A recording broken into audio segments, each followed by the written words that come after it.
Bien, bonjour à toutes, bonjour à tous.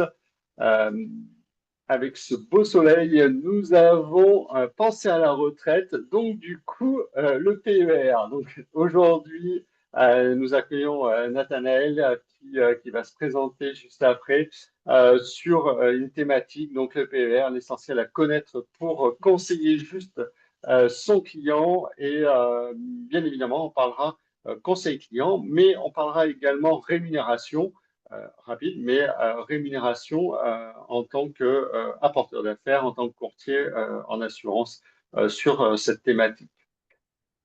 Pour l'actualité de Force Patrimoine, nous ferons bien sûr une petite pause sur les webinaires pendant cet été. Vous nous retrouverez à la rentrée sur la thématique des marchés financiers dès début septembre. Concernant les formations de Force Patrimoine, nous aurons la location meublée début octobre, avec bien sûr la mise à jour de toute la jurisprudence qui a eu lieu ou qui aura eu lieu d'ici cette date. Et peut-être qu'on aura une vision sur la rédaction du projet de loi de finances pour 2026. Donc, on verra tout ça les 7 et 14 octobre. Nous aurons également le certificat expert comptable patrimonial. On a rajouté une journée cette année. Vous aurez 15 jours de formation. On est sur 120 heures afin de bien balayer l'intégralité des thématiques. Et ces 15 jours de formation, 120 heures, vont vous permettre, pour ceux qui le souhaitent, d'afficher la spécialisation en tant que conseil en gestion, en conseil patrimonial, pardon, expert comptable, conseil patrimonial au niveau de l'ordre des experts comptables. Vous pouvez bien évidemment mettre sur votre site cette spécialisation.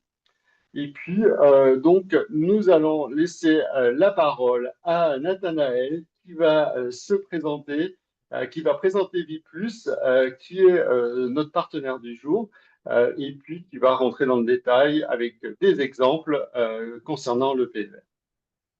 Merci beaucoup, Frédéric. Bonjour à tous et à toutes. Donc, Nathanaël Lévy-Forterre, je travaille chez Viplus. Alors, avant, là, vous avez le programme du webinaire du jour. Juste avant qu'on attaque dans le dur, je vous explique qui est Viplus. Donc, au démarrage, Crédit Mutuel Arkea. Crédit Mutuel, vous le savez, il y a deux grosses entités, CIC les Alsaciens et Arkea les Bretons. On est dans la branche bretonne. À l'intérieur de la banque Arkea, une compagnie d'assurance sur Avenir. Je suis sur Avenir. Alors, qui est Viplus? Viplus, c'est la partie qui est dédiée aux conseillers en gestion de patrimoine et aux courtiers. Et ces produits ne peuvent être vendus que par des conseillers en gestion de patrimoine et des courtiers. C'est-à-dire que mes propres contrats Viplus sont chez un conseiller en gestion de patrimoine. Il n'y a zéro vente directe de Viplus. C'est pour ça que vous verrez jamais la moindre publicité concernant Viplus. Ça nous arrive d'avoir des trophées à droite à gauche. Ça, vous pouvez le voir dans des magazines. Mais vous verrez jamais de publicité concernant Viplus. Viplus, c'est la marque qui vous est dédiée, qui est une de vos solutions dédiées pour vous, pour vos clients. Donc voilà le principe de Viplus. Viplus, c'est vraiment une solution dédiée CGP courtier. Voilà le programme du jour. Pourquoi c'est moi qui vous parle de tout ça? Parce que j'ai fait 10 ans de cours à la fac sur la retraite. C'est du coup comme ça que j'ai dû attraper mes cheveux blancs. Et donc, on va voir tout ce qui existe au niveau du PER. On en parlait avec Frédéric. Il y a une autre présentation que je fais une fois par an au moment des déclarations de revenus pour justement les déclarations de revenus sur l'ensemble de l'univers retraite. On en parlera indirectement pendant le webinaire. Il y a deux, trois petites choses auxquelles je ferai allusion. Et puis, on verra peut-être pour un autre webinaire dédié déclaration de revenus, cette fois-ci, sur la partie retraite. On verra ça peut-être plus tard. Au niveau des questions, c'est assez exhaustif. Donc, je vais certainement faire des grosses parties avant de regarder les questions ou peut-être que je les garderai pour la fin. N'hésitez pas à le faire, mais vous allez voir, c'est assez exhaustif. Normalement, on répond à 80-90% de toutes les questions possibles et imaginables. Alors, on parle de retraite, donc j'attaque directement avec le site Info Retraite, qui est mon site préféré, soyons clairs. Vous avez tout ce qui est Caisse nationale d'assurance vieillesse, mais surtout, vous avez Info Retraite, qui est un agrégateur. Alors, je vais vous expliquer ce que c'est qu'un agrégateur. En fait, c'est un site qui va reprendre tous les éléments de retraite possibles et imaginables pour chaque personne. Alors, Info retraite est souvent connu sur la première partie, à savoir le fait de récupérer les RIS ou RIS, appelez-le comme vous voulez, le relevé de situation individuelle qui permet de savoir quand est-ce qu'on va partir à la retraite, le nombre de trimestres pour lesquels, enfin, validés, et puis l'étendue de la catastrophe par rapport à la retraite qu'on va avoir. Comment on fait pour accéder à Info Retraite? Donc ça reprend tous ces sites légaux au niveau de la retraite. C'est dans ce sens-là que j'entends agrégateur. C'est vraiment la récupération de l'ensemble du parcours retraite d'un assuré, oui, on va l'appeler comme ça, ce sera plus simple, qu'il soit indépendant ou salarié. Donc, voici l'ensemble des sites qui sont repris. Donc, tout, vous allez voir que c'est très exhaustif, hein, il ne manque rien.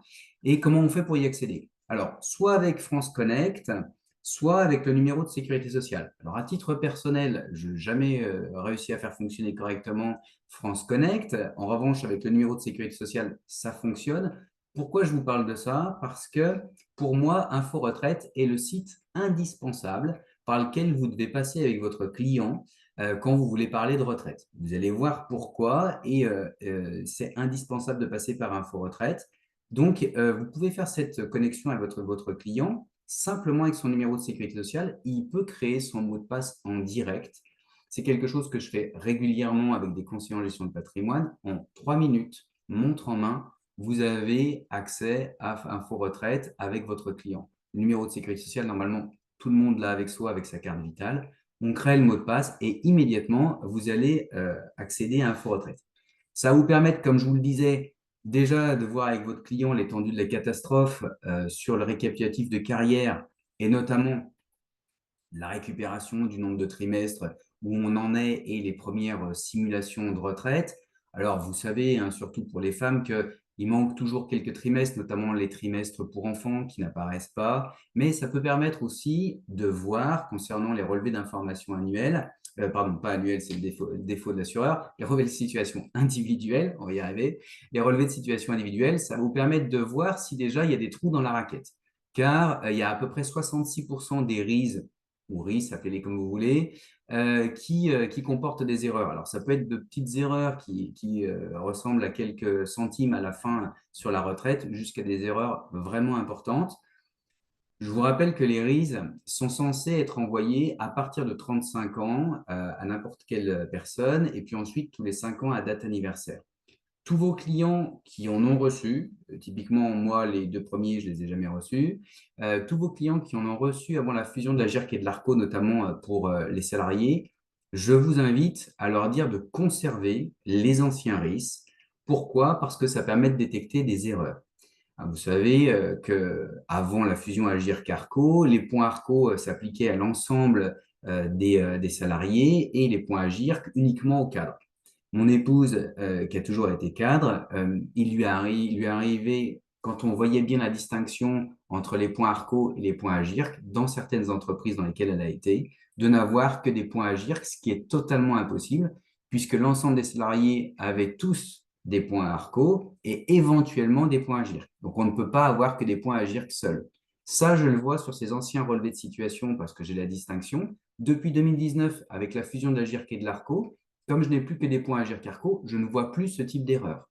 Donc, c'est important de conserver ces anciens risques parce qu'en fonction des nouvelles versions, on va perdre des informations et des petites erreurs qu'on peut voir à droite à gauche.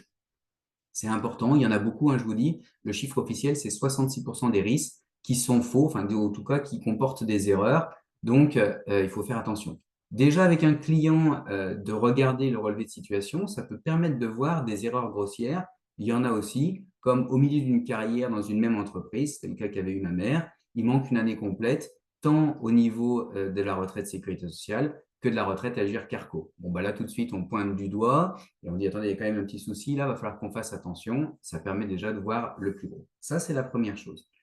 Deuxième chose, et ça, c'est depuis juillet 2021, et c'est pour ça que j'adore ce site, Info Retraite permet de voir tous les contrats de retraite de votre client qui n'ont pas encore été liquidés en rente. Et par principe, si vous êtes sur ce type de site avec votre client, les contrats n'ont pas été transformés en rente.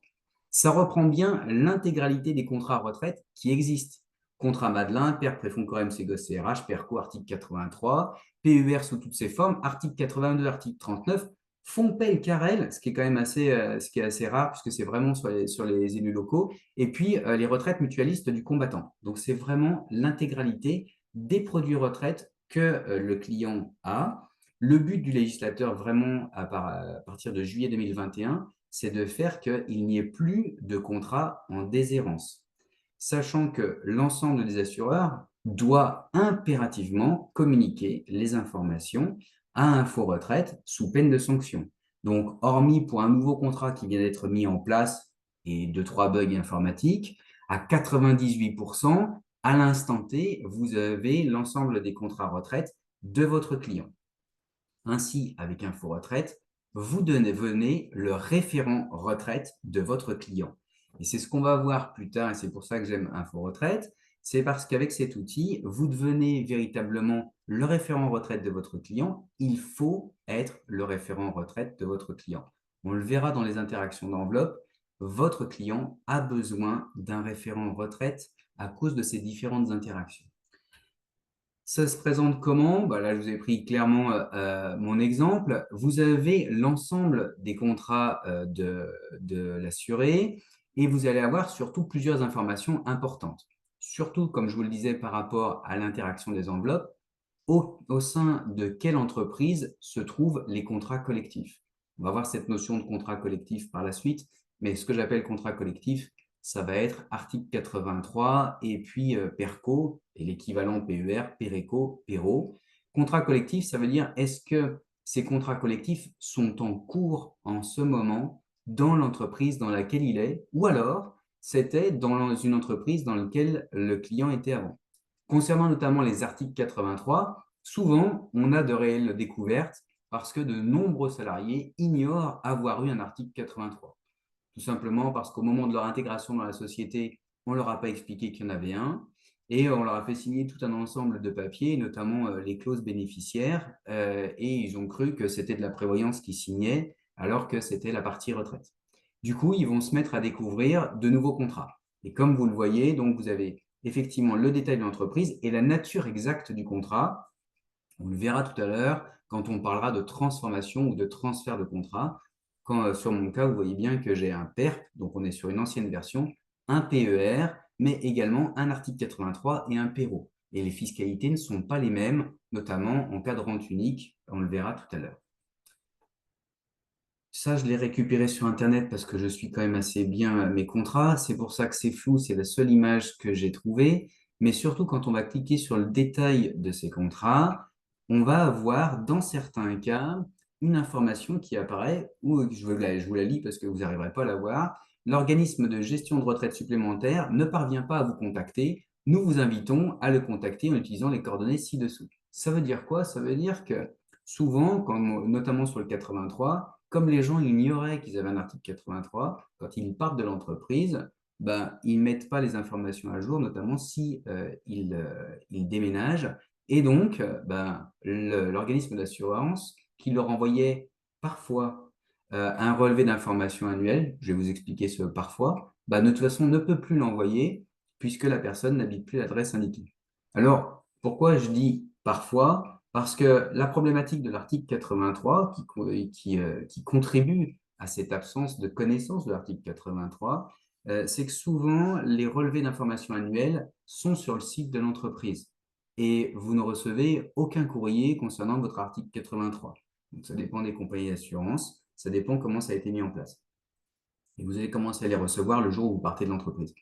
Dans le meilleur des cas, le salarié, il les a mis de côté. Dans le pire des cas, c'est parti à la poubelle sans passer par la case départ.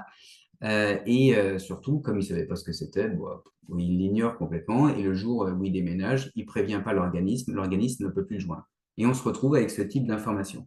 Alors, je vous ai montré en détail comment ça fonctionnait quand c'est clair. Donc là, c'est un peu mieux. Et vous allez voir qu'effectivement, avec le détail, on a beaucoup d'informations quand on ouvre la fenêtre.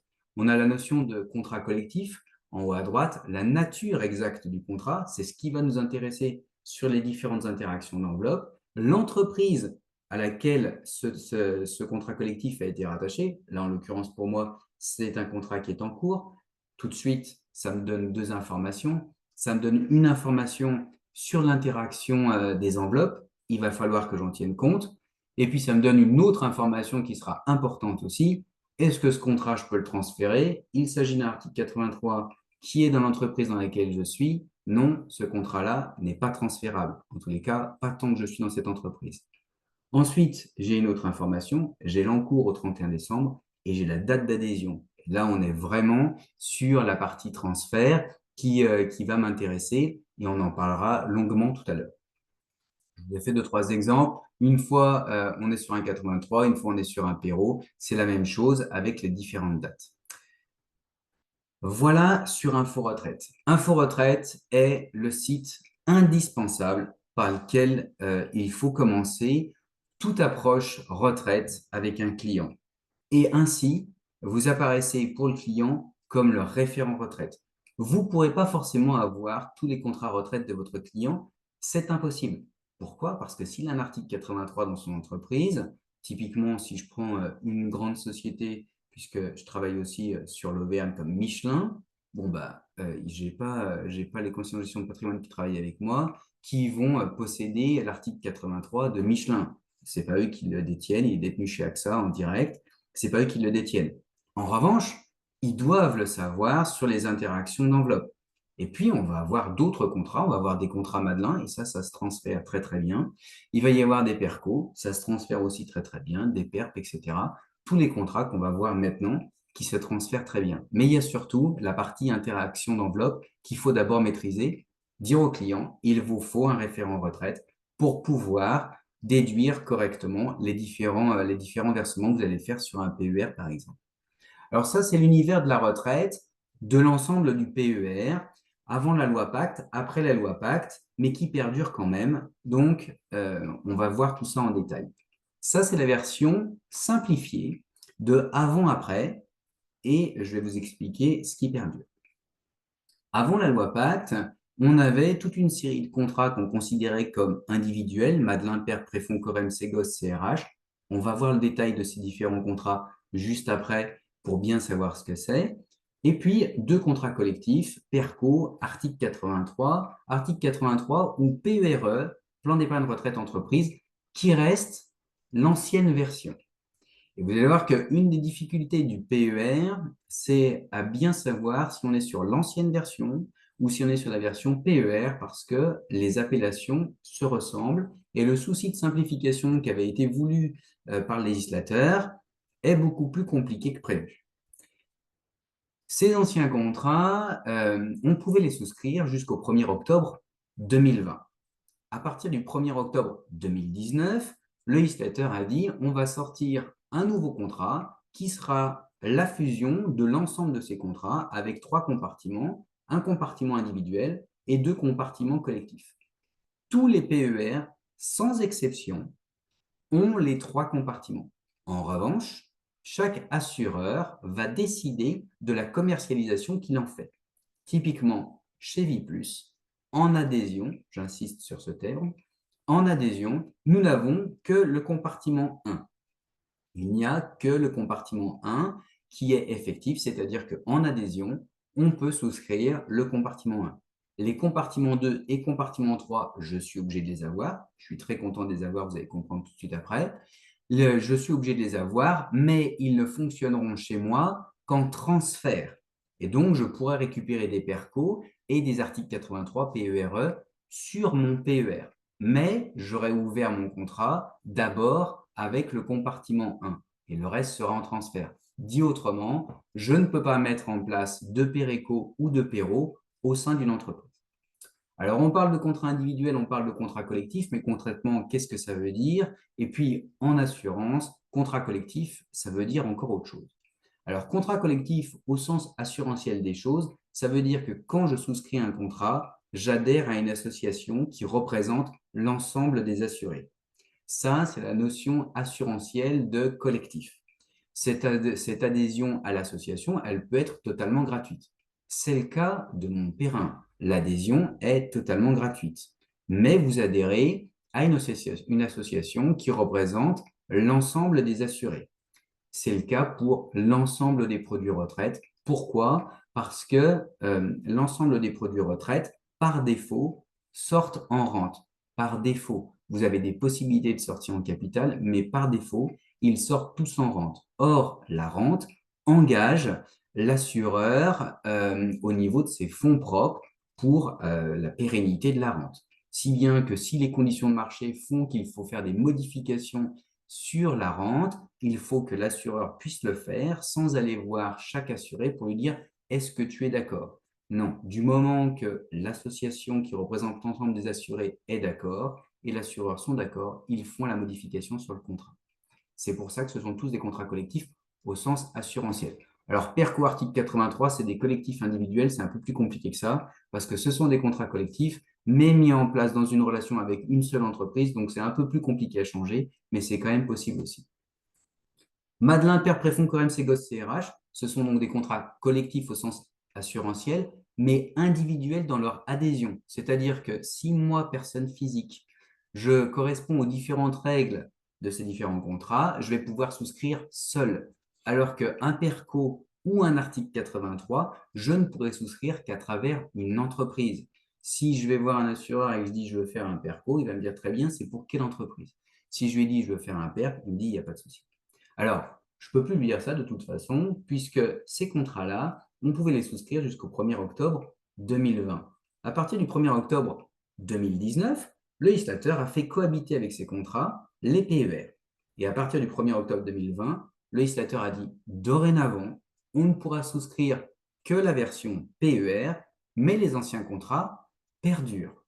Les anciens contrats perdurent jusque dans trois cas. Premier cas, liquidation en rente, le contrat s'arrête.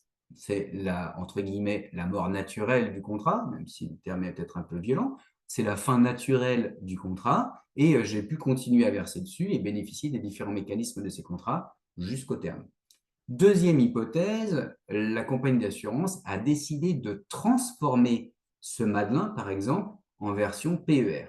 Et donc ça, c'est au sein de la même entreprise, c'est un contrat collectif. Du moment que l'association est d'accord pour transformer le Madelin en PER, vous recevez un petit courrier qui vous dit votre Madelin dorénavant c'est un PER, et c'est comme ça, il n'y a rien à dire. Mais il y a surtout dans le marché de la retraite une spécificité qui est le marché du transfert cette fois-ci. Ça veut dire que chaque personne individuellement, avec une petite astuce sur l'article 83, peut décider de transférer son contrat ancienne version sur un PER ou un PER d'un PER, hein, ça marche aussi. Mais cette fois-ci, on n'est pas obligé de le faire au sein de la même compagnie, mais on peut prendre par exemple un Madelin Generali et avoir la bonne idée de le transférer sur un PER Vie+. C'est une bonne idée dans ce sens-là. Je suppose que dans l'autre sens aussi, mais je préfère cette première version. Voilà pour cette notion de transfert et transformation. Et on va revenir longuement là-dessus. J'attaque sur le détail de chaque contrat parce que c'est important que vous l'ayez à l'esprit, ce marché de transfert entre anciens contrats et nouveaux contrats. Et puis après, on verra toute la partie interaction d'enveloppe. Alors, rapidement, résumé de ces anciens contrats qui perdurent, hein, on est bien d'accord. Donc, résumé de ces anciens contrats et ce que ça devient dans la version PER. Un PER, plan d'épargne retraite populaire, c'était possible, enfin n'importe qui pouvait le souscrire, qu'on soit travailleur non salarié ou salarié, qu'on soit mineur ou majeur, dans certains cas retraité, tout le monde pouvait avoir un PERP qui était bien sûr un outil de déduction fiscale. Ce PERP dépendait de la fiscalité de l'article 163 quatervicies du Code général des impôts. Je commence à vous dire ça parce que vous allez voir que ça va être une notion importante. L'argent est bloqué jusqu'au moment du départ à la retraite. Au moment du départ à la retraite, on liquide le PERP en une seule fois. Si on le souhaite, on peut durer jusqu'à espérance de vie moins 15 ans. On liquide le PERP en une seule fois, soit 100% en rente, soit 20% en capital et 80% en rente. Le Madelin, c'est un contrat qui n'est dédié qu'aux travailleurs non salariés. Il est bloqué jusqu'au moment du départ à la retraite. Il sort à 100% en rente. Pour ouvrir le Madelin, il faut être travailleur non salarié. Pour continuer à verser sur le contrat Madelin, il faut être travailleur non salarié. Si on devient salarié, le contrat reste bloqué jusqu'au moment du départ à la retraite et on sortira en vente. Corem, Ségos, CRH, Préfonds sont des variantes du PERP. Ces contrats dépendent tous de l'article 163 quatervicies du Code général des impôts, alors que le Madelin dépend du 154 bis. Corem, c'est un PERP avec plusieurs encadrements, mais c'est un PERP qui ne peut être fait, lui, qu'entre 18 et 74 ans et ne peut être vendu que par l'UMR et on sort à 100% en vente. Il n'y a pas la possibilité des 20% en capital. Ségos, CRH et Préfonds, ce sont des PERP où on reste bloqué jusqu'au moment du départ à la retraite et on a l'option des 20% en capital et 80% en vente. Ségos, CRH, ce qui compte, c'est qu'au moment de l'adhésion, uniquement au moment de l'adhésion, on fasse partie du personnel hospitalier, soit en tant qu'indépendant, soit en tant que salarié, mais il faut faire partie du personnel hospitalier, sinon on ne peut pas souscrire ce type de contrat. Après, si on n'est plus personnel hospitalier, on peut continuer à verser dessus librement, il n'y a pas de problème, mais à l'adhésion, il faut faire partie du personnel hospitalier. Préfonds, à l'adhésion, il faut être fonctionnaire ou assimilé fonctionnaire. Alors, ça m'est arrivé une fois, c'est pour ça que j'assiste sur le assimilé fonctionnaire. Typiquement, les pions dans un collège ou dans un lycée, à ce moment-là, vous êtes assimilé fonctionnaire et donc, du coup, vous pouvez adhérer à un préfonds. Après, vous ne faites pas du tout de carrière en tant que fonctionnaire, mais ce n'est pas grave, vous avez un préfonds. Ce qui compte, c'est le moment d'adhésion. Le PER entreprise ou l'article 83, c'est la même chose. C'est le contrat obligatoire pour les salariés, donc soit mis en place à travers un accord d'entreprise, soit imposé par la convention collective de la société à laquelle la société est rattachée. Il y a un minimum une cotisation obligatoire employeur. C'est la base de l'article 83. C'est d'ailleurs la différence avec le 82. 82 qui est totalement exclu du mécanisme PER. Donc l'article 83, c'est un contrat obligatoire avec des cotisations obligatoires de l'employeur, c'est la base. Éventuellement, vous pouvez avoir des cotisations obligatoires salariées et le salarié peut également, à titre personnel, faire ce qu'on appelle un VIF, versement individuel facultatif. Ce VIF dépend de la fiscalité du 163 quatervicies, c'est-à-dire du PERP. On le verra tout à l'heure. Et puis, toujours dans cet univers retraite, il vous reste le PERCO, plan d'épargne retraite collectif, qui est la suite du plan d'épargne d'entreprise. D'accord? C'est bloqué cette fois-ci jusqu'au moment du départ à la retraite, avec un double mécanisme, hein. D'un côté, le versement volontaire qui se fait soit à travers les deniers personnels, la participation, l'intéressement, les sommes issues du compte épargne-temps, les sommes issues d'un plan d'épargne d'entreprise, qui génère un abondement dans la limite de 0 à 300% et maximum 16% du plafond annuel de la sécurité sociale. Ces notions-là sont importantes, on va le revoir parce qu'il y a des différences entre les anciennes versions et les nouvelles versions. Alors, le principe d'un plan d'épargne retraite individuel, et après on va voir les interactions plus musclées qui existent entre les anciennes versions et les nouvelles versions.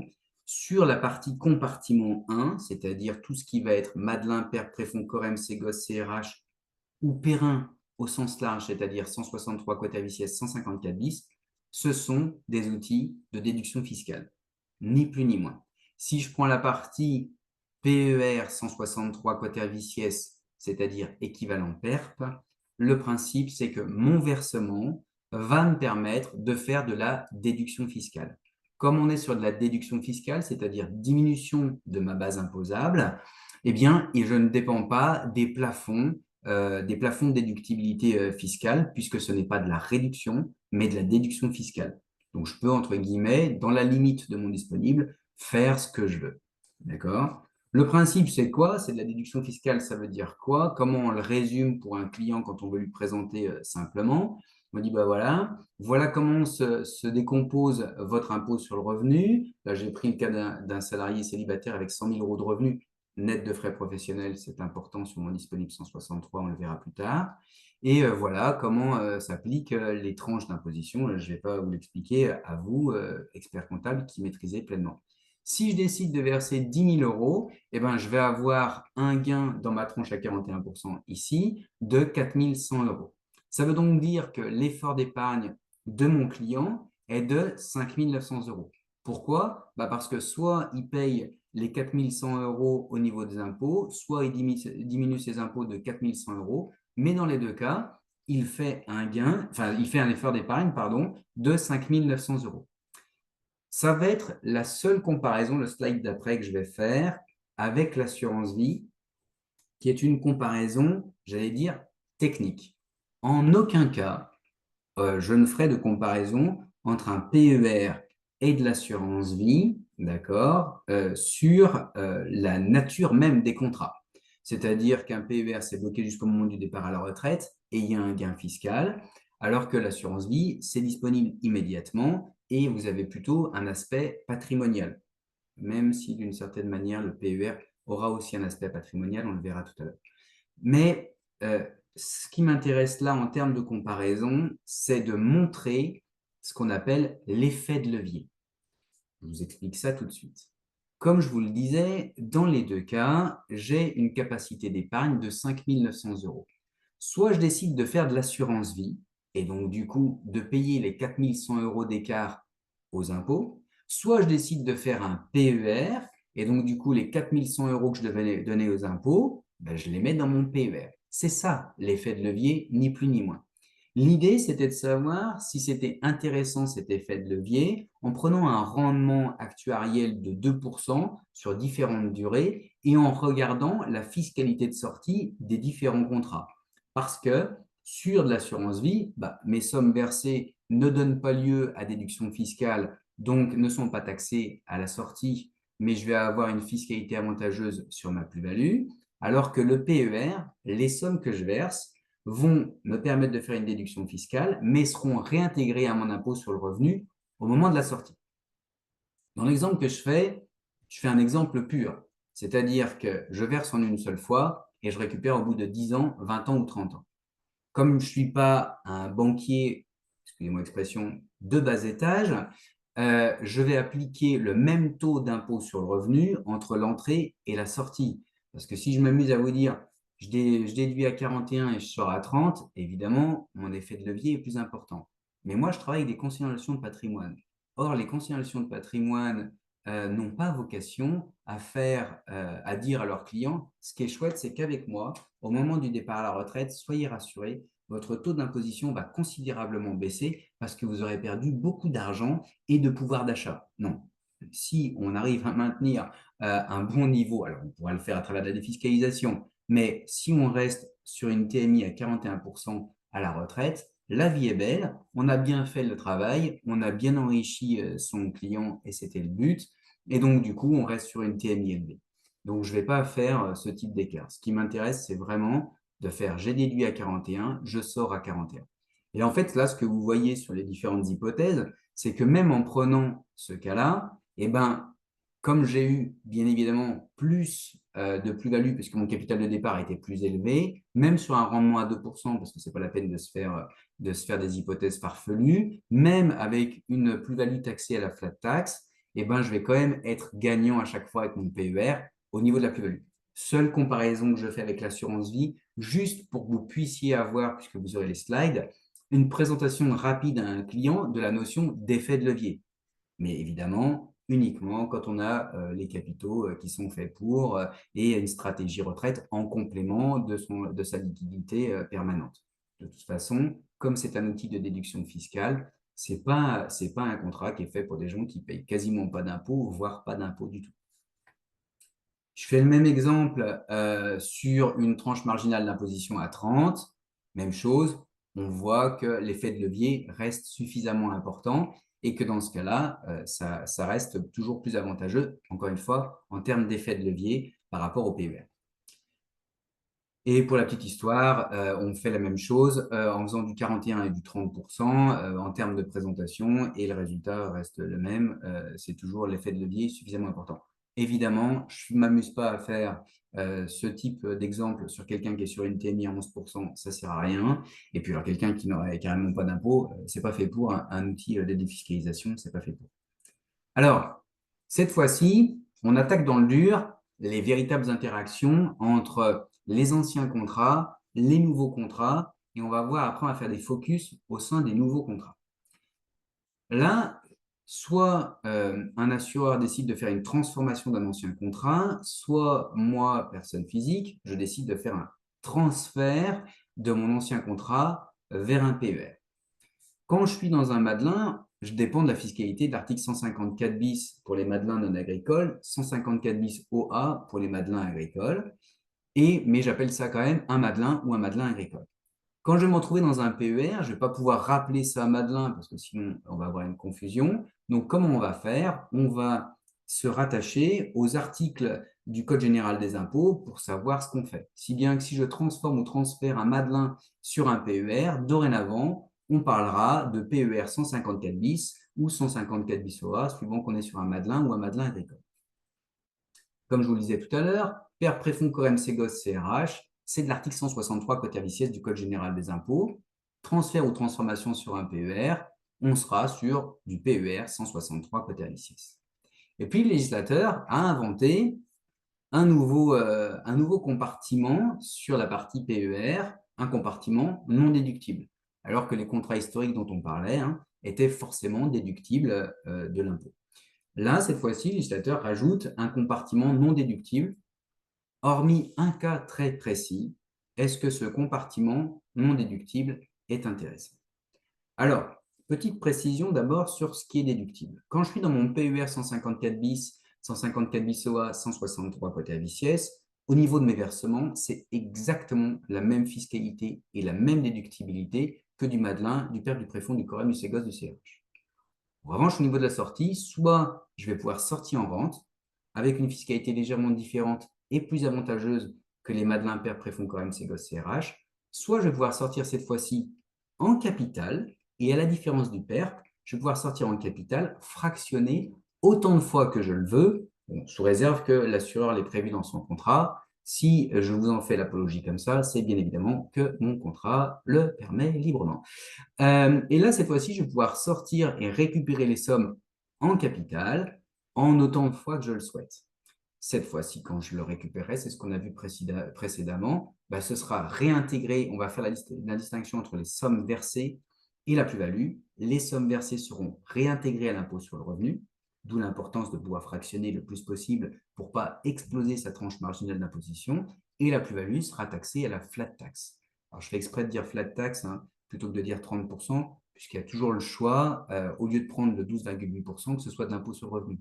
Mais si déjà votre capital, vous le mettez à l'impôt sur le revenu, il y a de fortes chances que vous ayez besoin de ne pas continuer à augmenter votre tranche marginale d'imposition et que vous soyez plutôt sur le 12,8%. Mais techniquement, vous pourriez choisir les 17,2 les 17,2 de prélèvements sociaux et l'impôt sur le revenu. C'est pour ça que je dis flat tax.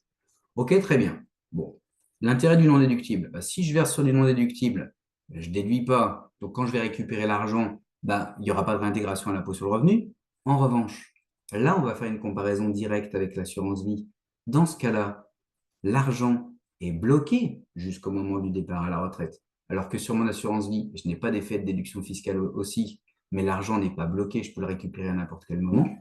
Et sur mon PER, quand je vais le récupérer au moment du départ à la retraite, cette fois-ci, la plus-value va être taxée à la flat tax, sans aucun abattement, à la différence de mon assurance vie. Alors, soyons clairs, hormis le cas qu'on va voir juste après, je ne vois pas du tout, mais je ne vois pas du tout l'intérêt de faire du PER non déductible, hormis un client qui vient vous voir et qui vous dit, moi, je joue au casino et au 5 du mois, j'ai claqué tout mon argent, il faut le bloquer. Bon, je n'ai pas beaucoup d'impôts à payer, certes. Faisons du PER si vous voulez impérativement protéger une partie de votre épargne jusqu'à la retraite. Hormis ce cas-là, techniquement, je ne vois pas trop l'intérêt d'un PER non déductible. Problème résolu. PERCO. Quand vous êtes sur un PERCO, l'argent est bloqué jusqu'au moment du départ à la retraite, hormis les cas de force majeure, les cas de déblocage anticipé qu'on verra tout à l'heure. L'argent est bloqué jusqu'au moment du départ à la retraite et vous avez possibilité de le récupérer en capital. Cette fois-ci, quand vous le récupérez en capital, pas de réintégration à l'impôt sur le revenu, seule la plus-value est taxée à 17,2%. Si vous êtes dans un PERECO, c'est exactement la même chose. Alors, quand vous transférez un PERCO sur un PERECO, tout sans exception va dans le compartiment 2 et vous avez exactement la même fiscalité de sortie. Néanmoins, vous voyez que j'ai commencé à faire une première séparation des deniers personnels et ça, ce sera pour quand on sera à l'intérieur du PERECO. Donc, quand vous transférez un PERCO, tout va bien en intégralité dans le PERECO. Mais attention, quand on sera dans le PERECO, il va y avoir des nuances. Si vous êtes sur un article 83, tout est bloqué jusqu'au moment du départ à la retraite et vous récupérez ça sous forme de rente. On ne fera pas de distinction sur la nature des capitaux qui sont au sein de votre article 83 ou PERE, que ce soit des cotisations obligatoires ou des versements individuels facultatifs, l'ensemble des capitaux est transformé en rente. En revanche, si vous transformez un 83 en PERO, là, cette fois-ci, on va récupérer nos versements individuels facultatifs de tout à l'heure et les mettre dans le compartiment 1 en 163 quota VCS, puisque je vous disais que ces versements individuels facultatifs, en fait, n'étaient ni plus ni moins que du 163 quota VCS. Et de ce fait, on pourra les récupérer en capital. Alors que tout ce qui va être cotisation obligatoire ira dans le compartiment 3 et tout ce qui sera dans le compartiment 3 sortira sous forme de rente, comme l'article 83.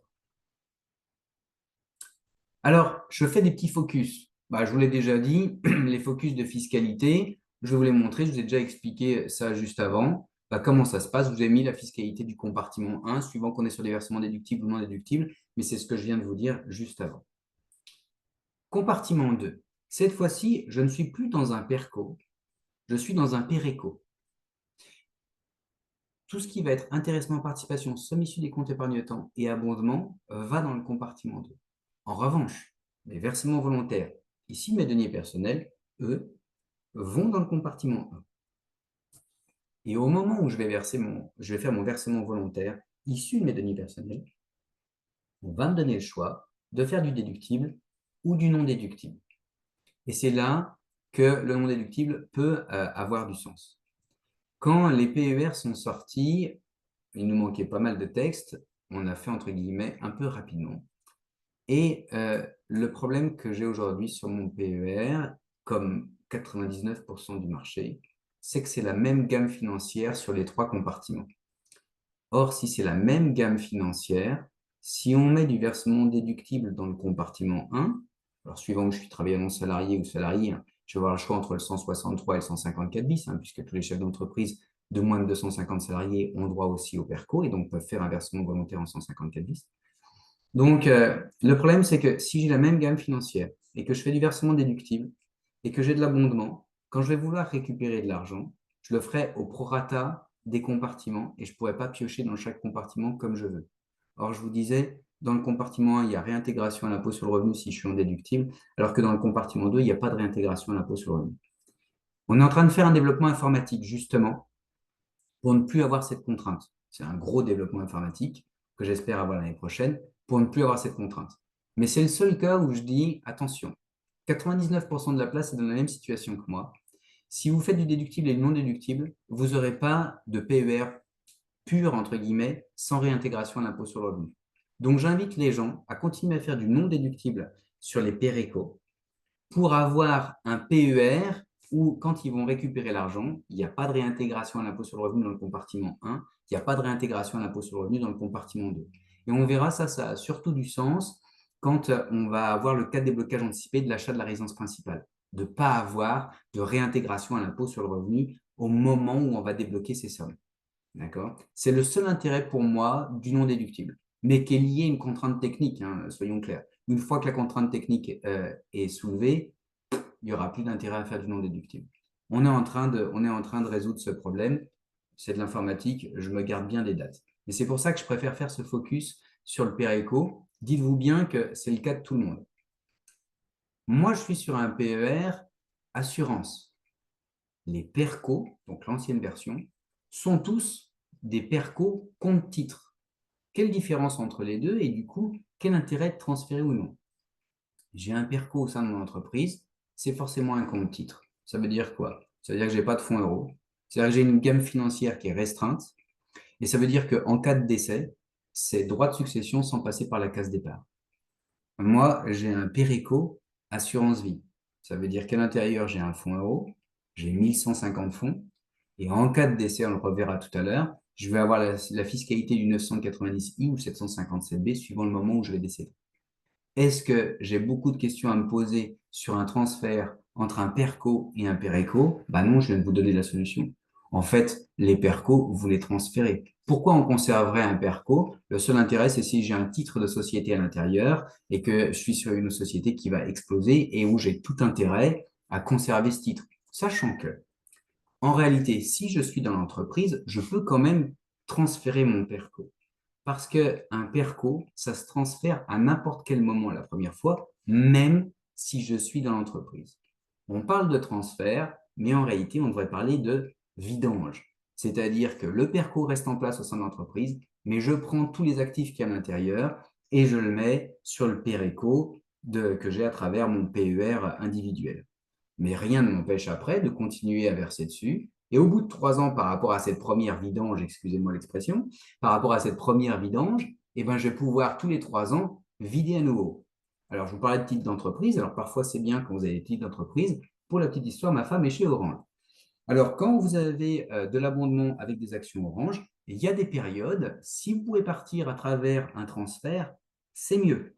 C'est beaucoup mieux. Ça vous évitera de rester sur un titre qui est d'une extrême volatilité. Je vous ai remis la fiscalité du compartiment 2. Et puis maintenant, compartiment 3, l'article 83 PERE, ça c'est l'ancienne version, ou le Pérou. Alors, je voulais vous expliquer juste avant, hein, c'est cette notion de versement individuel facultatif. Sur le 83, on va voir plus loin si c'est intéressant ou pas de faire des transferts. Alors, le 83, il y a beaucoup de spécificités.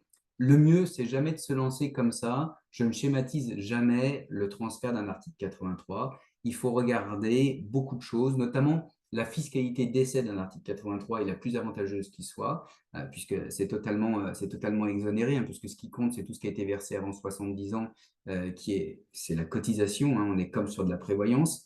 Du moment que la cotisation était inférieure à 152 500 euros, il n'y a pas de taxation.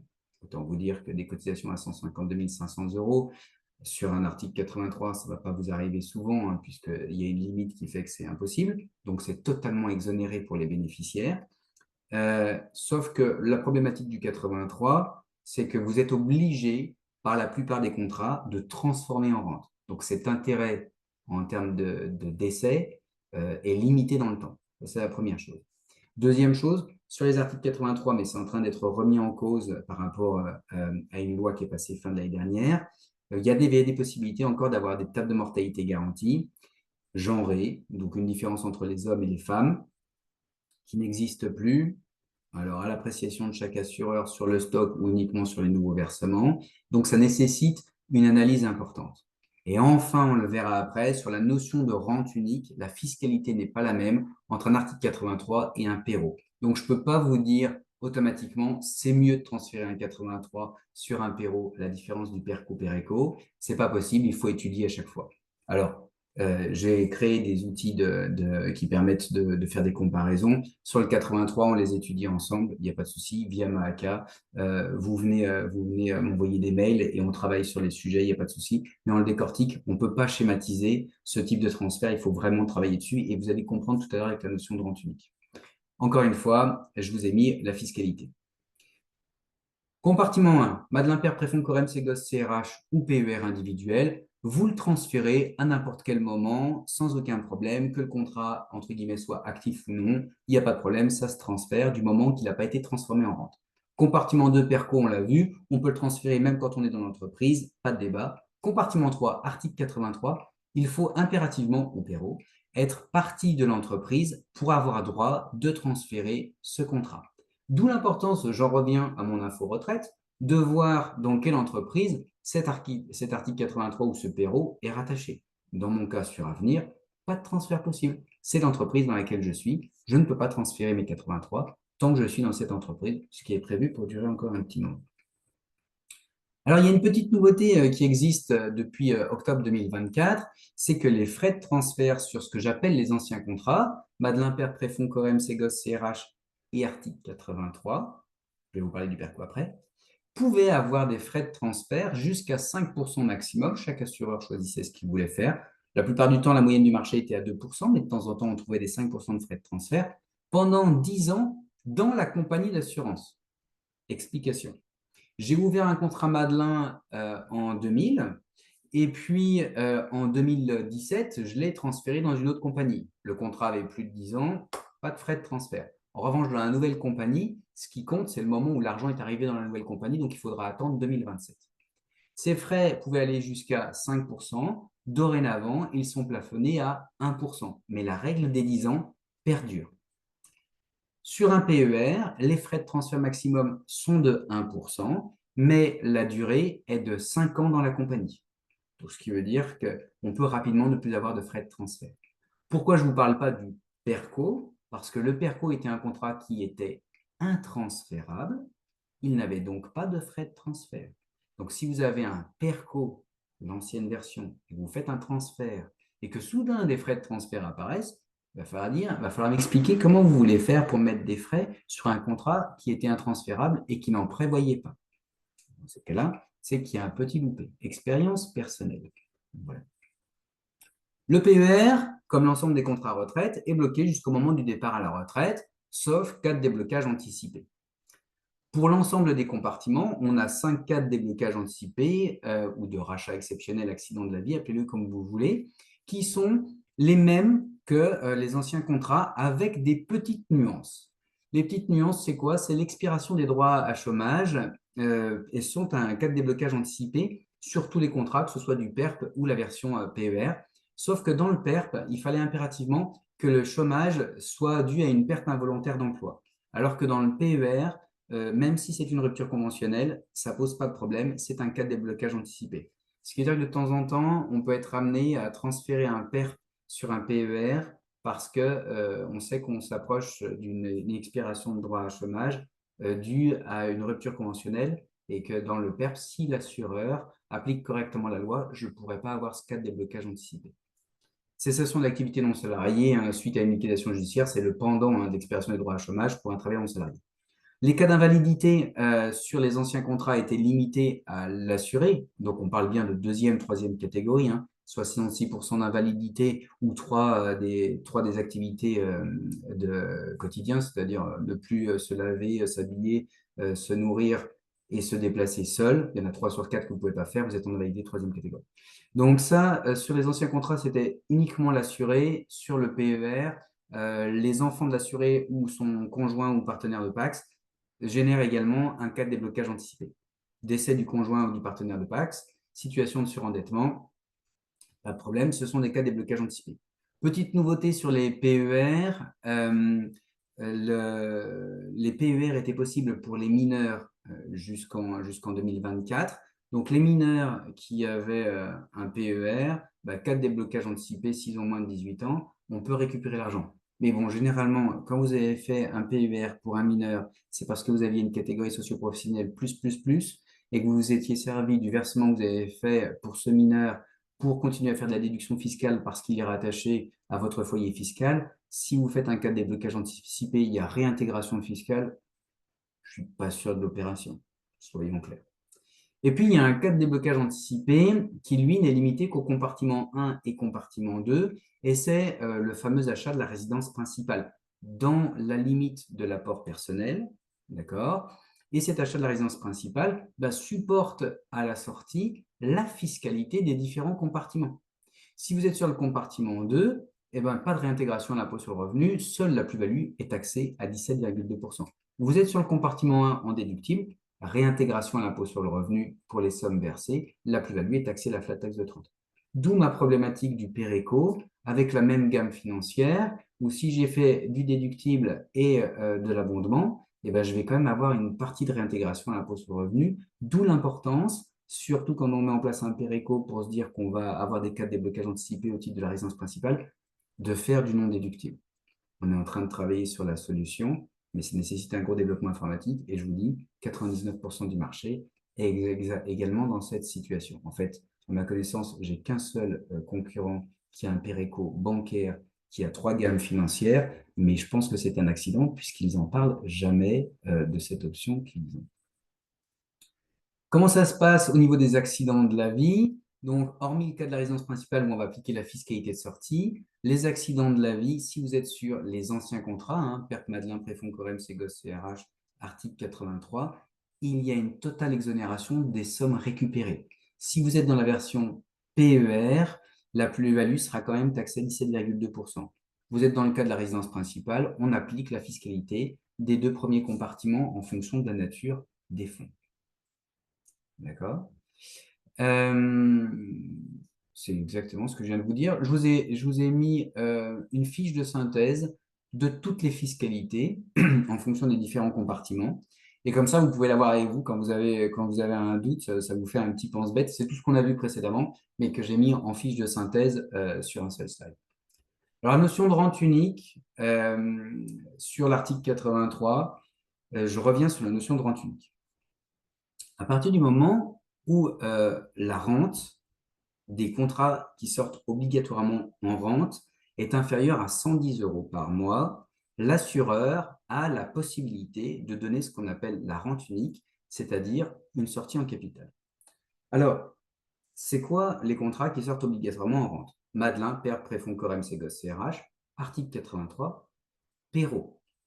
C'est uniquement ces contrats-là. C'est-à-dire que compartiment 1 du PER et compartiment 2 du PER, vous n'avez pas d'obligation de sortir en rente.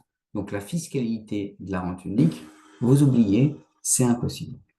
Mais la fiscalité de la rente unique est importante pour les anciens contrats, PERP, Madelin, Préfonds, Corem, Ségos, CRH et article 83. Pourquoi? Parce que, je le rappelle, c'est l'assureur qui décide.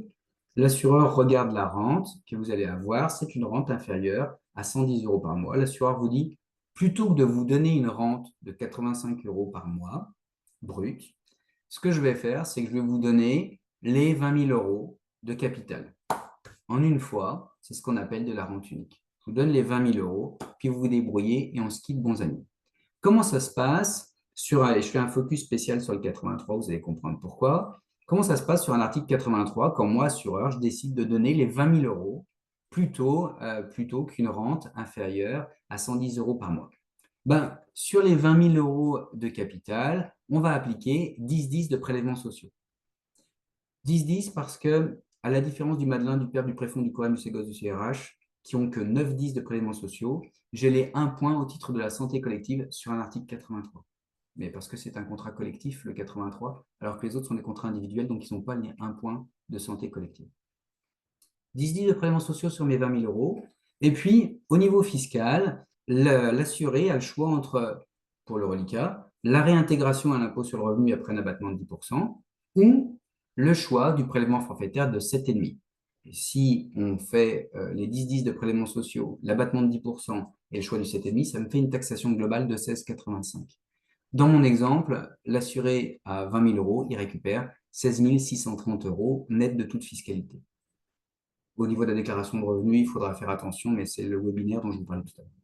Si je fais la même chose dans un Pérou, le seul problème, c'est que la fiscalité de sortie n'est pas du tout la même. Pourquoi? Parce que là, cette fois-ci, le législateur a dit ah ouais, non, mais pas deux fois la même blague. Dans ce cas-là, sur le capital, on fera 10-10 de prélèvements sociaux plus impôt sur le revenu dès le premier euro sans aucun abattement. Donc, si vous avez quelqu'un qui est sur une TMI à 30%, mais il va avoir 40,10% sur son capital. Et sur la plus-value, on garde des bonnes habitudes de la flat tax de 30%. Et là, vous voyez tout de suite que dans un cas, l'assuré récupère 16 630 euros et dans l'autre cas, 12 182. Ça veut dire quoi? Ça veut dire que les petits 83, d'accord, il ne faut pas les transférer. Il ne faut pas les transférer et au moment du départ à la retraite de l'assuré, il faut faire un petit courrier à l'assureur en lui demandant une simulation de rente et lui dire est-ce que vous auriez la gentillesse d'appliquer l'article 160-2 du Code des assurances et d'appliquer la rente unique? Est-ce que vous pouvez me répondre oui ou non? Une fois qu'il a répondu, à ce moment-là, on fait la transformation en rente. Si par malheur on transfère sur le Perrault, ça ne va pas être le même montant à la fin. D'accord? Cette notion de rente unique existe aussi sur le PERP, le Madelin, le Préfonds, le Corem, le Ségos, le CRH. Ça veut dire aussi que tous ces petits contrats, on a tout intérêt à les garder dans l'ancienne fiscalité pour les récupérer en capital. Alors, ça dépend de l'âge du capitaine, hein. Votre client, il a 62 ans, il a 25 000 euros sur un PERP, évidemment, vous le gardez. Votre client, il a 23 ans, il a un PERP et il y a 5 000 euros dessus. Oui, bon, là, on va quand même le transférer parce que ce qui nous intéresse, c'est quoi? C'est de faire fructifier le capital et que de toute façon, on aura beaucoup plus de capital que le PERP sur lequel il est où il n'y a pratiquement pas de fonds. Et accessoirement, bah, vous aurez des commissions et vous allez gérer ce contrat en intégralité. Je vous rappelle, hein, vous êtes le référent retraite de votre client. Le but, c'est quand même aussi d'avoir les capitaux avec vous et de pouvoir les gérer pour pouvoir amener la meilleure solution à votre client.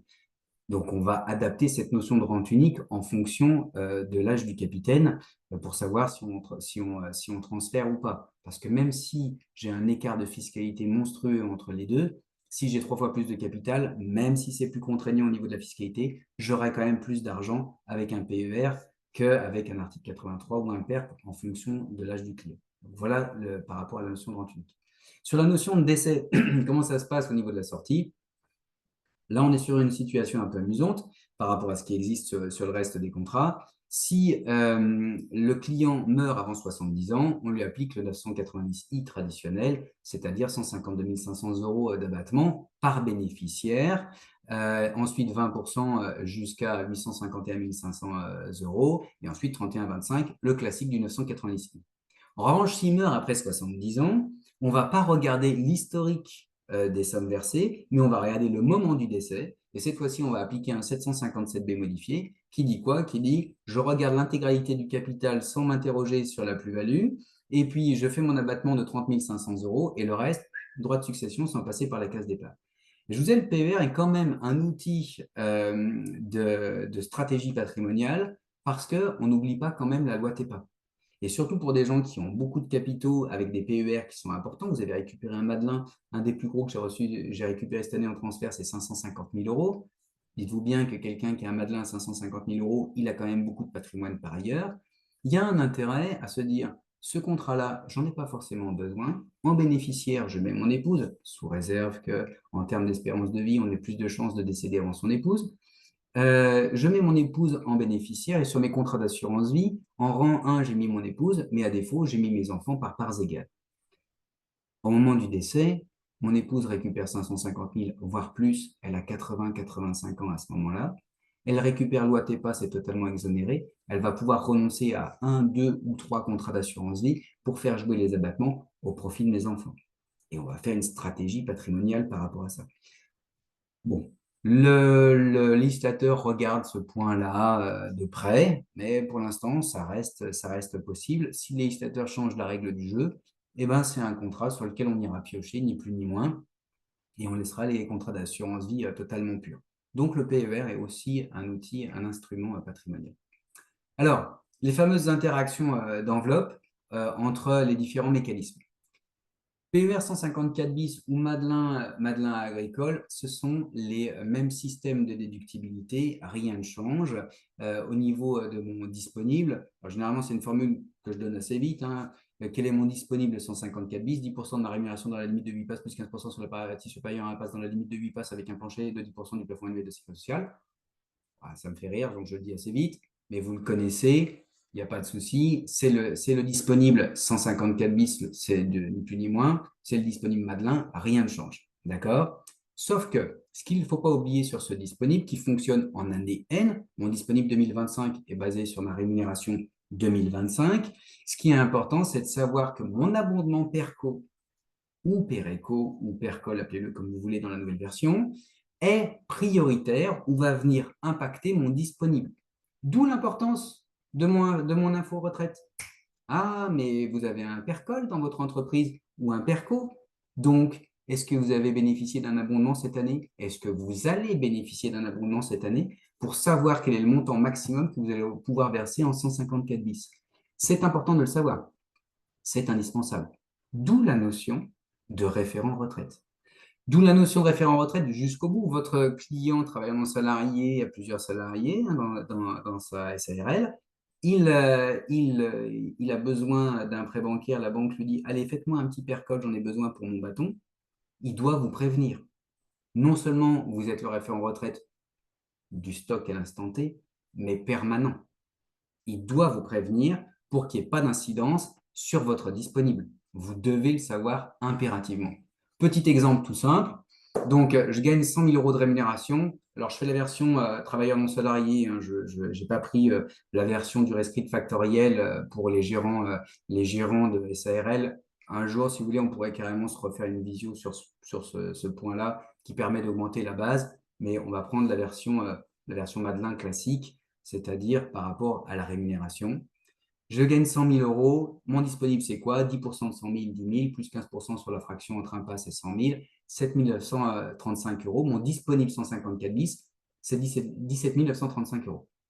Sauf que j'ai un PERCO. Je fais attention au niveau des termes. J'ai un PERCO. J'ai un PERCO, donc je ne regarde que l'abondement, parce que dans un PERCO, mon versement volontaire est forcément non déductible. Donc, je ne regarde que l'abondement. Il me reste combien de disponibles si je mets 7 500 euros d'abondement? 10 435 euros. Voilà combien je pourrais verser sur mon PER 154 bis. J'ai un PERECO. Le mécanisme et le calcul est le même. Sauf que, attention, comment j'ai obtenu mon abondement PERECO? Dans mon abondement PERECO, j'ai très bien pu faire un versement volontaire déductible 754 bis de 2 500 euros.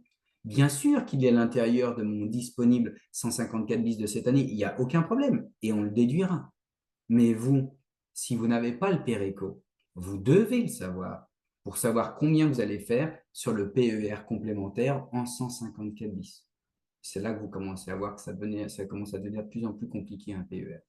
Et ça, vous devez le savoir. Et comment vous le savez que c'est un PERECO? Là, normalement, dans une salle pleine, tout le monde le dit. Info retraite, info retraite. Et vous êtes le référent retraite. Vous le savez qu'info retraite, tous les rendez-vous retraite, vous commencez par info retraite. Ça vous plante le décor, ça vous met les alertes. C'est un PERCO ou c'est un PERECO? Suivant ce que c'est, je ne vais pas avoir les mêmes alertes, les mêmes demandes d'informations. Souvent déjà, vous allez déjà perdre un travailleur non salarié sur deux qui vous dira, je ne sais plus ce que j'ai fait. Redonnez-moi le bulletin de versement. Je l'ai fait en électronique. Récupérez sur le site. J'ai besoin de savoir ce que vous avez fait. J'ai besoin de savoir ce que vous avez fait pour savoir ce qu'on va mettre en place de l'autre côté. Alors, même chose sur un 163 quota viciès, sauf que là, du coup, on va commencer à muscler un petit peu le jeu, puisque déjà, mon disponible 2025 est basé sur ma rémunération 2024. Mon disponible 163 côté Aviciès, on est d'accord, hein, c'est 10% de ma rémunération dans la limite de 8 passes après frais professionnels pour les travailleurs non salariés qui en ont, avec un plancher de 10% du plafond annuel de la sécurité sociale pour ceux qui gagnent moins. On regarde d'abord la version travailleur non salarié et puis on verra après. Non, on regarde d'abord la version salariée, pardon, et on regardera après la version non salariée. Donc rémunération ou salaire, suivant qu'on est travailleur non salarié ou salarié. Ça, c'est ce que vous allez trouver sur la 2041 GX. C'est expliqué comme ça, c'est présenté comme ça, les différentes interactions d'enveloppe. Moi, j'aime une autre façon de faire que je trouve plus intéressante. Première chose, je vais calculer mon disponible de l'année. Donc, par rapport à mes 10% de salaire ou de rémunération net de frais professionnels de 2024. Ensuite, là aussi, mon abondement PERCO ou PERCOL est prioritaire. Si je suis un salarié, les cotisations obligatoires uniquement de 2024 de mon article 83. Les sommes issues du compte épargne-temps, parce que souvent on les oublie, qui ont été monétisées sur mon PERO ou sur mon PERCOL en 2024, qui vit dans la limite de 10 jours, qui viennent diminuer mon disponible. J'obtiens mon disponible de l'année, et ensuite la question c'est, ce disponible, comment je l'ai utilisé en fonction des différents mécanismes mis à ma disposition en termes de 163 quota viciès. Ça aussi, il y a des petites subtilités. Si on se fait un exemple, ça donne quoi?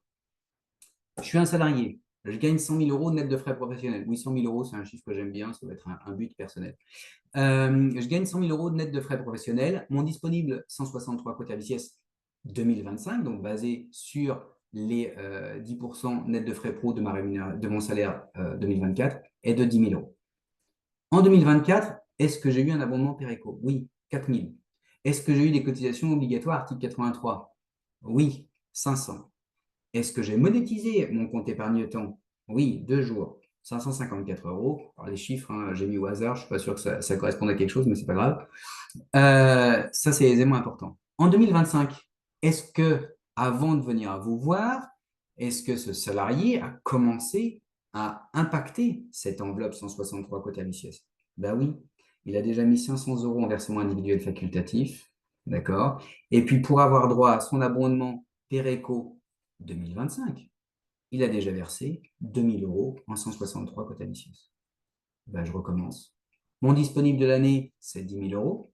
Mon abondement de l'année dernière, c'est 4 000. moins 4 000. J'ai eu 500 euros de cotisation obligatoire salariale et éventuellement, pardon, patronale et éventuellement salariale. Dans le bon ordre, c'est mieux. 554 euros de compte épargne-temps.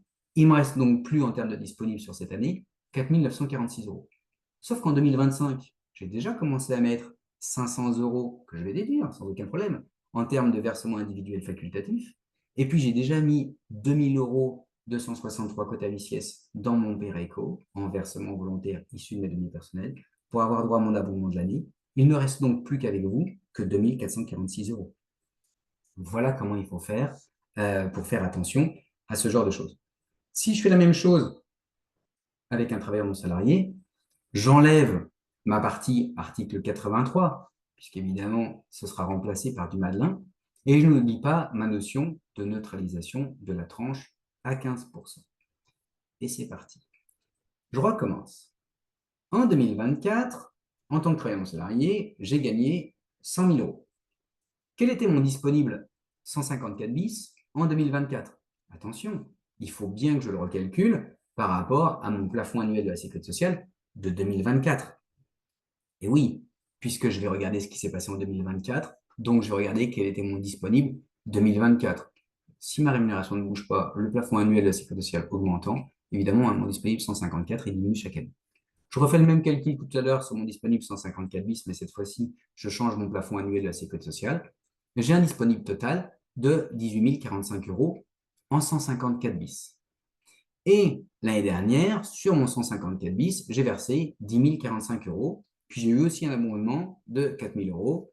Et encore une fois, cette fois-ci, mon versement volontaire, comme je suis joueur et que je suis travailleur non salarié, j'ai le choix. Mon versement volontaire en 2025, j'ai décidé de le faire en 163 quota BCS, celui-ci, plutôt que de le faire en 154 bis. Il est important de savoir que le législateur considère que quand vous versez sur du 154 bis, vous commencez toujours par la tranche à 15%. Le principe du disponible 154 bis ou du Madelin, c'est pareil. C'est deux bocaux, un à 10%, un à 15%. Alors, celui à 15%, tout le monde ne l'a pas. Il faut gagner plus que le plafond annuel de la sécurité sociale. 1 à 10%, 1 à 15%. On commence par remplir le bocal à 15%. Tant qu'il n'a pas débordé, on reste dans le bocal à 15%. Ce bocal à 15% n'a aucune incidence sur le 163 quota BCS. C'est ce qu'on appelle la neutralisation de la tranche à 15%. Ça veut dire quoi? C'est-à-dire que si je fais mon exemple, mon disponible 2025 163 quota BCS, basé sur 2024, soit 10% de ma rémunération nette de frais professionnels, c'est 10 000 euros. En 2024, j'ai eu 4 000 euros d'abondement. Je les enlève. En 2024, j'ai versé 10 045 euros sur mon PER 154 bis. Neutralisation de la tranche à 15. 10 045 moins ma tranche à 15.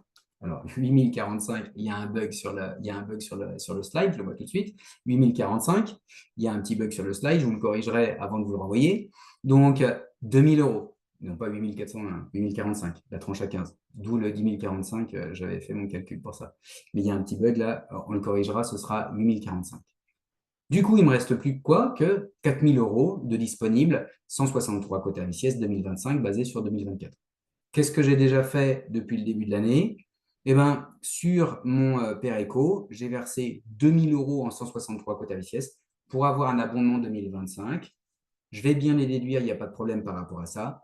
Mais avec vous qui n'avez pas le PERECO, il ne reste plus que 2 000 euros. Vous voyez au niveau des interactions d'enveloppe l'importance fondamentale d'info retraite et l'importance de dire au client, il faut un référent retraite. Je dois savoir tout ce que vous faites pour en avoir la pleine gestion. Et puis, évidemment, on l'a dit, l'avantage aussi d'info retraite, c'est que tout ce qu'on va pouvoir transférer, on va le transférer parce que c'est quand même plus agréable que vous en ayez la gestion et donc les commissions, en plus de la visibilité sur les contrats du client, plutôt que ça reste bêtement dans une banque qui ne saurait pas quoi en faire correctement. Alors, au niveau des avis d'imposition, alors je suis désolé, on sera sur l'avis d'imposition de l'année dernière. Pourquoi? Tout simplement parce que j'attends les nouveaux. J'attends les nouveaux de septembre pour refaire ça. Je vous montre deux, trois petites choses sur les avis d'imposition.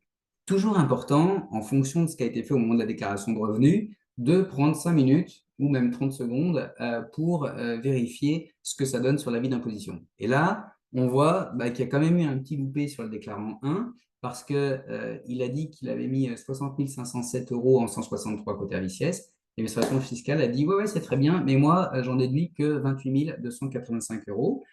Ça fait quand même un écart de 30 000 euros. Enfin, oui, c'est ça, de 32 000 euros. C'est un peu dommage.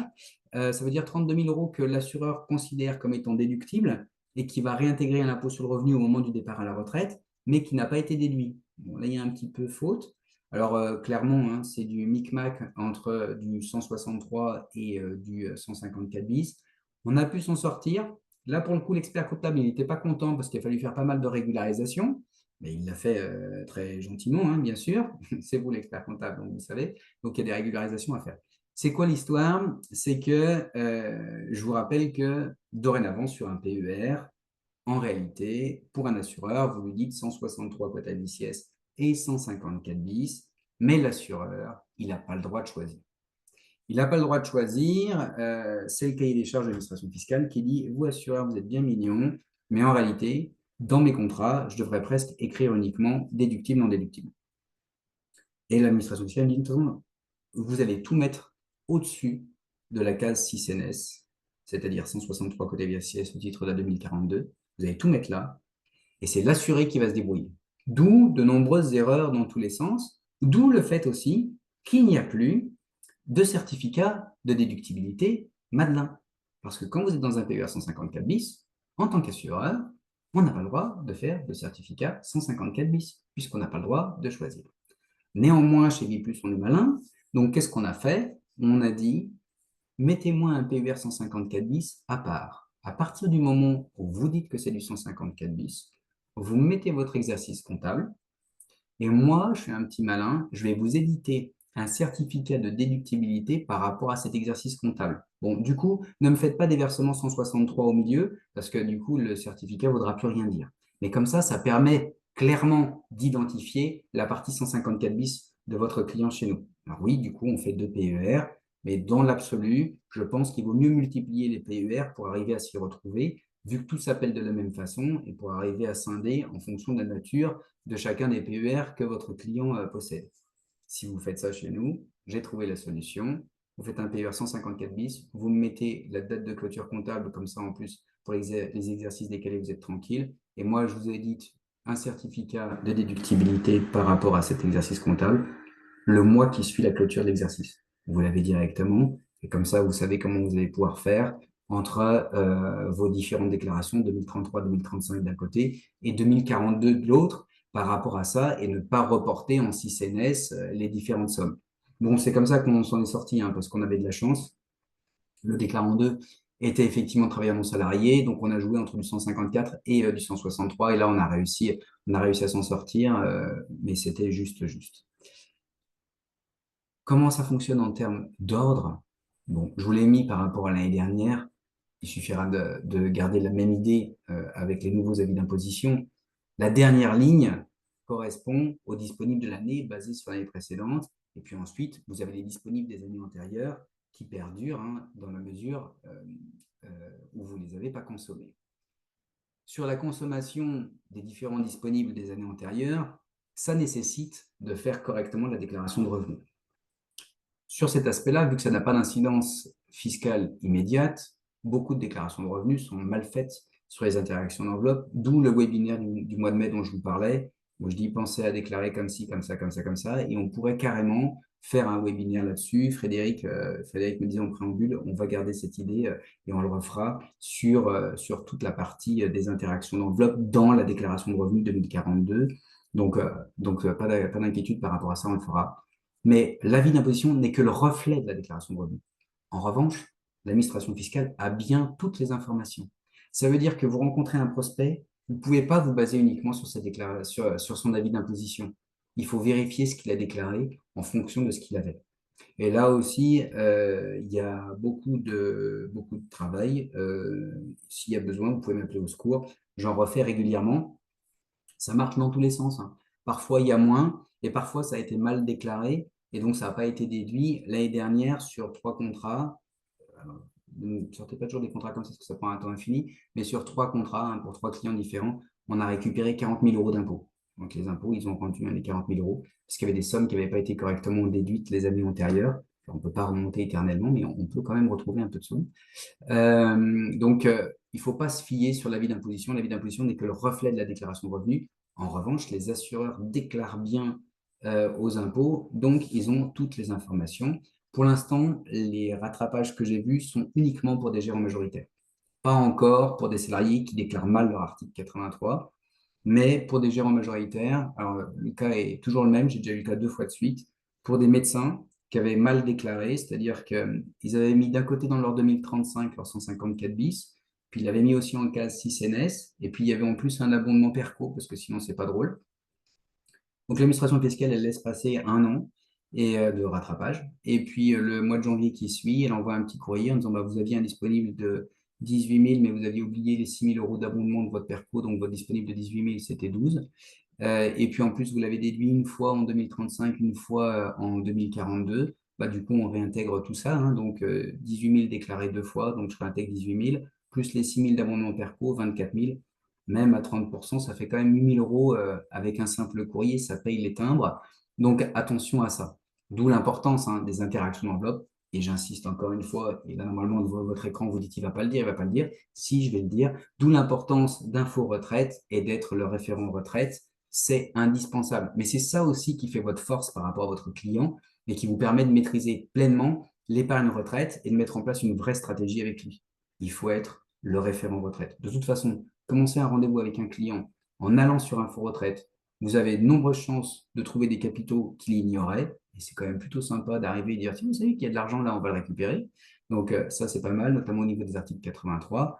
Et là, vous n'êtes pas en train de vendre, vous êtes en train de mettre en place une vraie stratégie avec votre client. Vous avez tout intérêt à le faire. L'ordre, quand on veut récupérer les disponibles des années antérieures, on commence toujours par le disponible de l'année en cours et ensuite on va chercher le plus lointain quand on veut récupérer son 163 quatervicies et puis on revient. D'accord? Si on veut récupérer en plus le disponible de son conjoint, il faut avoir consommé en intégralité son propre disponible. Et à ce moment-là seulement, on va pouvoir récupérer le disponible du conjoint. Pareil, en commençant par le disponible de l'année en cours, puis on va chercher le plus lointain. Donc, typiquement, ici, si le déclarant 1 veut récupérer les 4 399 de son conjoint et les 4 114, il faut d'abord qu'il verse 34 760. Ça fait un peu de sous en termes de déductibilité, il y a de la marge. Mais bon, après, tout est possible. Comment on fait pour récupérer le disponible du conjoint? On n'oublie pas de cocher la case 6QR. Ça aussi, on le vérifie avec l'avis d'imposition si ça a oublié d'être coché. Et puis, c'est là qu'on voit qu'il y a un truc qui ne va pas parce que ça n'a pas été déduit. Et dans ces cas-là, correction administration fiscale. Ah, j'ai oublié de vous dire, il fallait cocher la case 6QR et pensez bien à déduire le disponible excédentaire. Typiquement, ici, j'ai mis 40 000 euros. Et puis, j'ai oublié de cocher la case 6QR. Quand je vais regarder sur mon avis d'imposition, je verrai que l'administration fiscale n'a déduit que 34 760. Ah, petite rectification, 6 QR. Et rapidement, et en plus, comme ça, je suis dans les délais, on va pouvoir répondre à toutes les questions. Juste 2 petites choses. La réponse ministérielle Malhuret de 2023 concernant la réintégration à l'IFI à partir du moment où un PER est débloquable. Alors, le problème, c'est que soit vous avez atteint l'âge légal de départ à la retraite et donc vous pouvez commencer à récupérer, même si vous êtes encore en activité, vous pouvez commencer à récupérer votre PER. Et donc, dans ces cas-là, ce cas-là est facile, entre guillemets, à étudier pour les assureurs.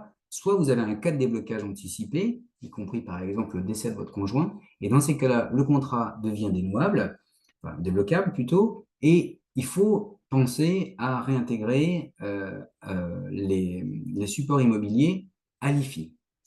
Bon, clairement, c'est impossible pour un assureur de le savoir, c'est pour ça que dorénavant, pour tous les PER qui ont de l'immobilier, on fait des déclarations IFI. C'est un peu quand même particulier parce que ça veut dire quoi? Ça veut dire que quelqu'un qui a perdu son épouse, il faut qu'il pense à se dire vite, vite, il faut que j'aille dire aux impôts que les supports immobiliers qui sont dans mon IFI, qui sont pardon, dans mon PER, sont éligibles à l'IFI.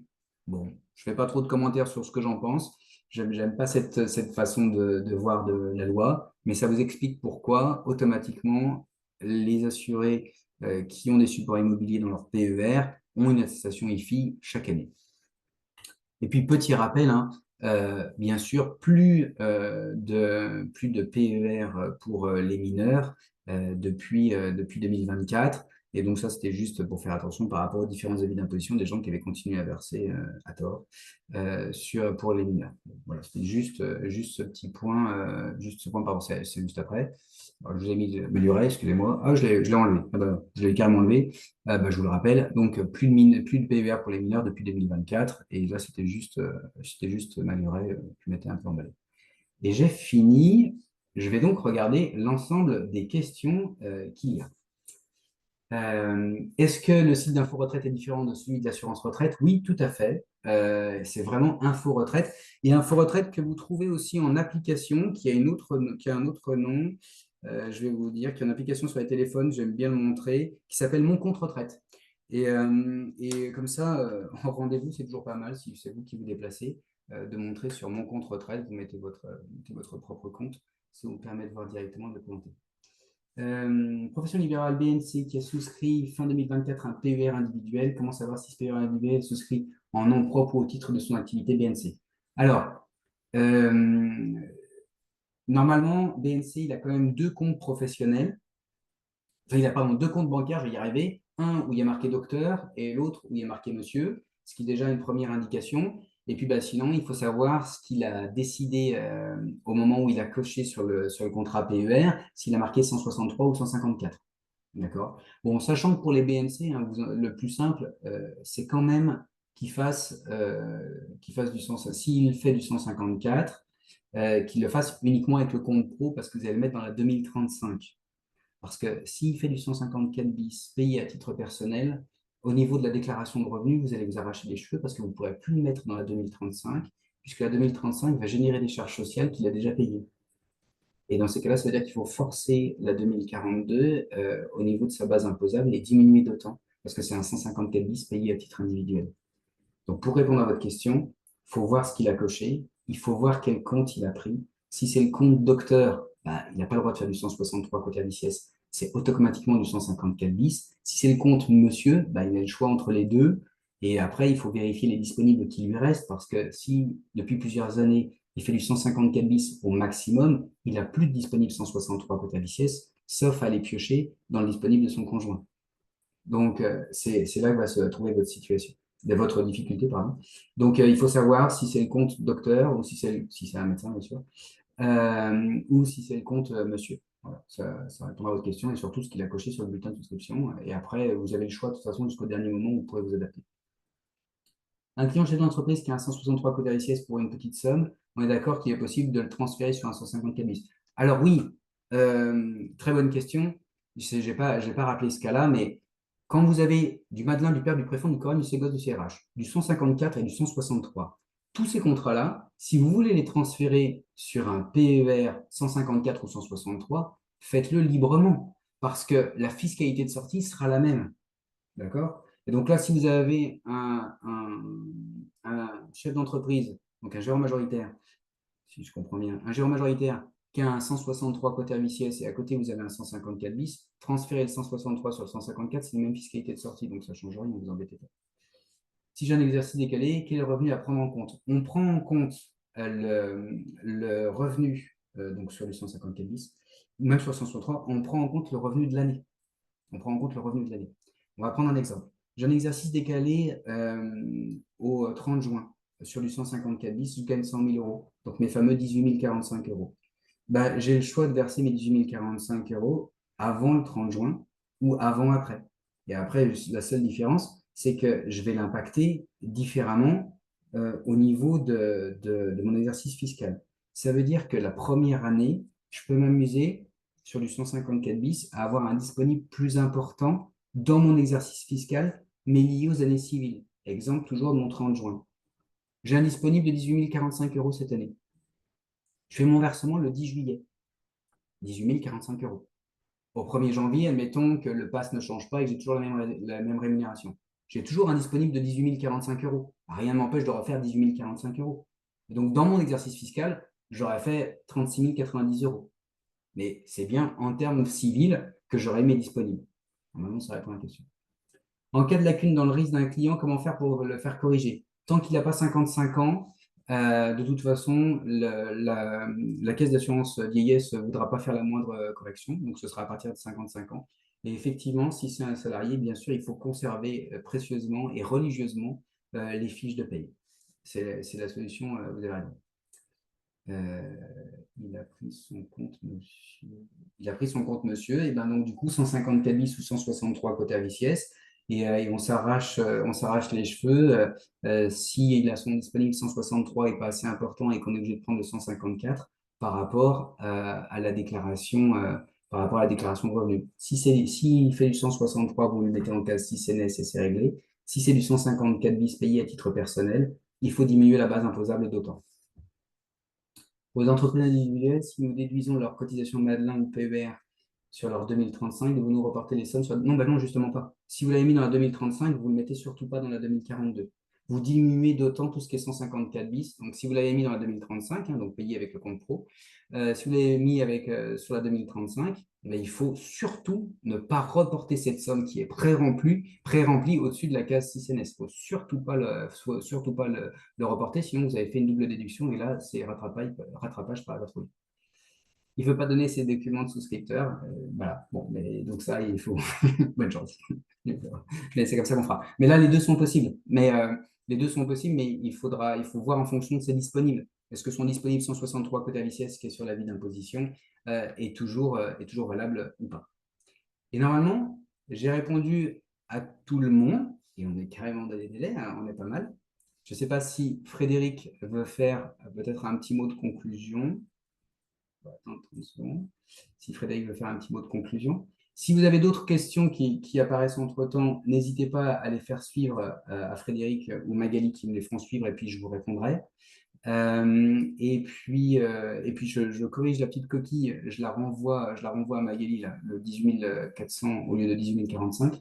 Je la renvoie et comme ça, vous aurez un slide corrigé. Magali fera directement la correction, je ne sais pas. Et vous aurez un slide corrigé par rapport à ça. Et je vous souhaite à tous une excellente journée. Voilà. Au revoir.